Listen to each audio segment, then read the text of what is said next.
ফার্মে নতুন বাচ্চা উঠাইছি। ফার্মে নতুন বাচ্চা উঠাইলাম। এখন একটু আপনাদের দেখাই যে বাচ্চাগুলা কিভাবে কি আসছে। পশু বাচ্চা আসছে।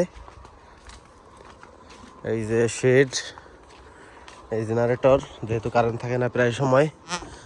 এখন ভিতরে যাই, অনেকক্ষণ হয়েছে আসি না, দেখি কি অবস্থায় আছে। প্রচুর শীত, যার কারণে পলিথিন দিয়ে রাখা লাগে, চারপাশে পলিথিন। এই যে এই একটা শেড, ওই পাশে একটা শেড। দেখা যাক কি অবস্থা আছে মুরগি। এই যে মুরগি, আপনাদের একটু ভালো মতো দেখাই। এই যে দেখুন, এই যে মুরগি, এই যে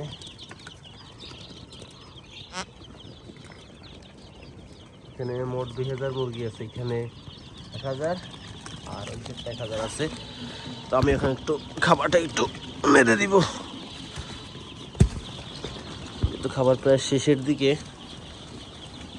ঢেকে দিব, কারণ এর ভিতরে অনেক তাপমাত্রা রাখা লাগে। কারণ এখন যেহেতু শীত, ভিতরে 100-র উপরে তাপমাত্রা সবসময় রাখা উচিত, তা না হলে বাচ্চা মুরগির অনেক সমস্যা হয়।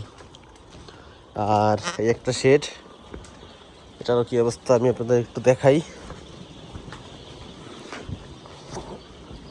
গরম যখন থাকে তখন অতটা সমস্যা হয় না, এত ঢাকা লাগে না, কিন্তু শীতের সময় অনেক কষ্ট হয় আমাদের। এই যে একটা শেড দেখুন, এই যে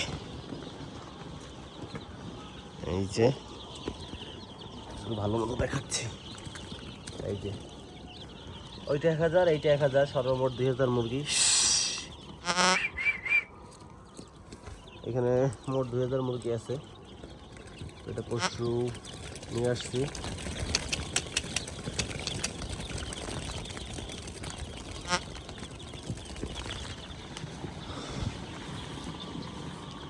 বর্তমানে মুরগির বাজার দর খুবই খারাপ। তো এখন মুরগিতে খাবার দিতে হবে। তো এখন খাবার দিব মুরগিকে, খাবার প্রায় শেষের দিকে।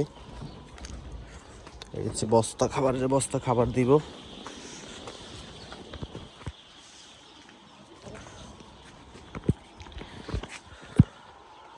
এই বস্তা থেকে খাবার উঠিয়ে খাবার দিব।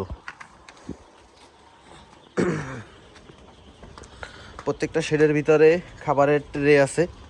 ওই ট্রেতে আমি এখন ট্রেগুলো বের করবো আর খাবারগুলো দিয়ে দিব ভিতরে। দেখুন,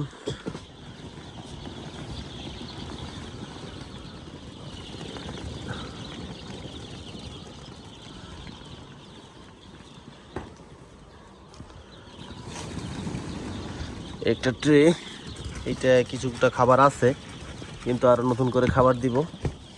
তো এই জন্য এখান থেকে বাটিতে খাবার নিব আর এই ট্রেতে দিয়ে দিব।